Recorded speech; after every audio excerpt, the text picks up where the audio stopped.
Friends, இனி ஞாயிற்றுக்கிழமைனாலே special தானே. ஞாயிற்றுக்கிழமை ஸ்பெஷல் என்னன்னு பார்க்கலாமா? காலையிலே மட்டன் வாங்கிட்டு வந்தாங்க. மட்டன் குழம்பு வச்சுட்டு அதிலே முட்டை முருங்காய்லாம் போட்டிருக்கேன்.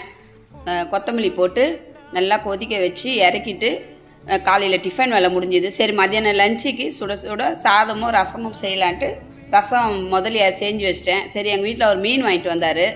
சரி, அந்த மீன் குழம்பு எப்படி வைக்கிறதுன்னு பார்க்கலாமா? எங்கள் ஊர் ஸ்டைலில் மிளகு, வெங்காயம், தக்காளி, பூண்டு எல்லாம் போட்டு நல்லா வதக்கிட்டு அதை ஆறட்டோன்ட்டு மிக்சியில் அரைச்சி வச்சுக்கினேன்.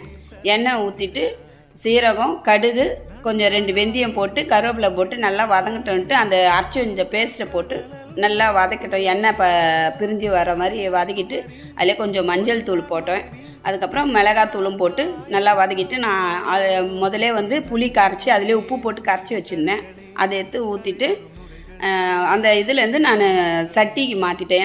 அது வெஜ்ஜி பாத்திரம், அதனால் அதுலேருந்து நான் சட்டிக்கு மாற்றிட்டு குழம்பு நல்லா கொதிச்ச உடனே மீன் போட்டு ஒரு கொதி வந்தோடனே இறக்கி வச்சுட்டேன். சரி, வடகம் போட்டு வச்சுருந்தேன் 2 நாள். அந்த வடகத்தை மேலே காய வைக்கலான்னு மேலே போனால் பூ பூத்து இருந்தது, மிளகாலாம் காஞ்சி இருந்தது நல்லா அழகாக. சரின்னு அதுக்கப்புறம் வடகத்தை காய வச்சுட்டு கீழே வந்தோம். மதியம் லஞ்சு என்னென்னு பார்க்கலாமா?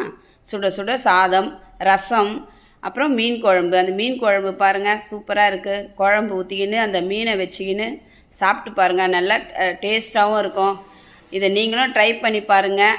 ட்ரை பண்ணிவிட்டு எனக்கு கமெண்ட் பண்ணுங்கள். இந்த லைஃப் ஸ்டைல் பிடிச்சிருந்தா லைக் பண்ணுங்கள், ஷேர் பண்ணுங்கள், சப்ஸ்கிரைப் பண்ண மறந்துடாதீங்க. பாய்.